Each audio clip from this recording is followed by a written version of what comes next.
Can you talk about contingent fees and maybe why it's a win-win for the customer or the client? No, absolutely. That's a great question. So what we typically see in both commercial real estate and personal property appeals, right? That's what I focus on, or doing the appeal work.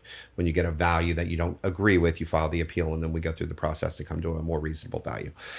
We call it success fees, right? It's also known as a contingent fee. You may see it with attorneys. But what we mean by that and why we think it's a good model is we take on the investment, right? We're putting in the hours. We're taking on the initial investment around the risk associated with that is essentially what I mean by investment. To give you back benefit, right? Mm-hmm. And whatever benefit you received is equal to, our portion of that benefit. So, and it's going to vary, right? In Texas, you can see contingent fees range from 20% on the low end to 50% on the high end. Okay. What I mean by that, you could have a $400 million office building at 20%. It's going to be on the lower side because of the value, right? You might have 50% on certain residential. So it definitely varies, but it also equates to how much time, effort, and money I'm going to risk on the front end. Yeah. I'm going to invest in myself. I'm going to invest in appraisers, invest in attorneys to get you that result. So we think it's a very successful model for what we do, because if we don't win it, if we don't save you money, you don't pay us. Yeah, absolutely. I mean, it's basically a sliding scale. I would, tell you from my experience that, look, don't necessarily make your decision. It is important, right? Like, so if you have someone that's going to represent you, and let's just say person A is 40%, person B is 50%. Okay. Right. We're talking about residential here. Sure. And so don't just necessarily say, well, I'm going to go with the guy that's 40%. Right. Yeah. Is it 10% less? Yes. But what really matters is your net effect. So that's where it comes down to doing your due diligence, the integrity, the character.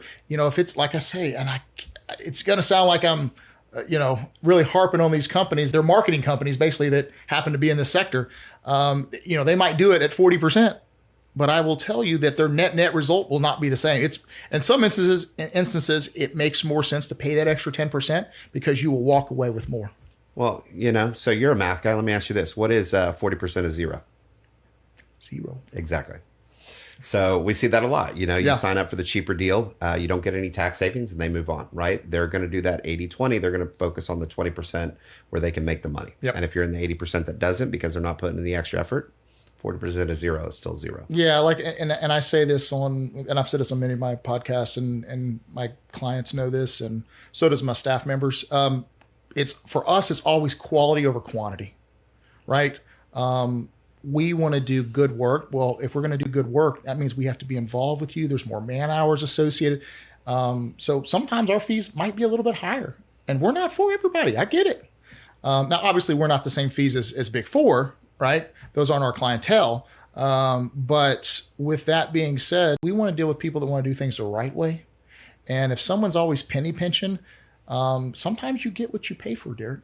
You absolutely do. And it makes a difference, right? Like, I'd rather pay a little bit more and get that white glove service. Absolutely. To me, it's worth it, right? And I want it done right. There's too much risk and liability associated with my personal taxes for me to go to someone that, I don't want to say the name, just, I get it. The retail kind of, hey, go in and, they'll cut you a check that day, right?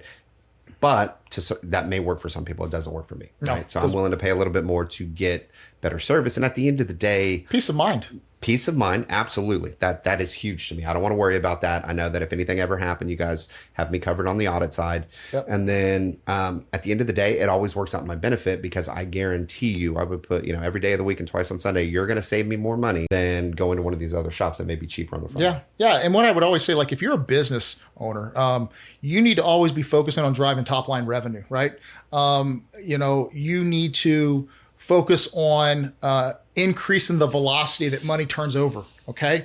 That your AR turns into cash. You need to increase your margins. And I understand by cutting costs, that increases your margin. But if you spend more time worrying, and it's not just the time you spend finding the right representative per se. It is the stress and the negative energy that's associated, right? By not knowing, are they going to do good work? Did they file, an extension? Did they file the report, the right way? Did they file it on time? if you're always worrying about these things, that's pulling you, that's distracting you from your business. I think that's a great point, because one of the things that I always tell my clients, right? Like year one is always going to be more time intensive because you have to get to know me, you have to trust me. But after 1 year, you're going to trust me and you're not going to have those worries. And I found that that's one of the reasons I've stayed with Dr. Latimer for so long, is that I don't have those concerns. Year one, I was calling him and say, hey, did the extension get filed? Yes, it got filed. Hey, did the return get filed? Yes, it got filed. Do you need anything from me? Nope, you've uploaded everything we've asked of you. It took 1 year, and then ever since then, it's just been an automated process. It just gets done. Yeah. If I have any questions, like I said, he still calls me. I was like, take me off your 360. I don't need the quarterly business reviews. Just shoot me a text. But yeah, well, we just want to make sure everybody's covered. I digress. Because, it's your process, right? And you stand by it. And I like that. I joke about it now, but it does make me feel good that I'm still on your QBR calendar. So. Absolutely.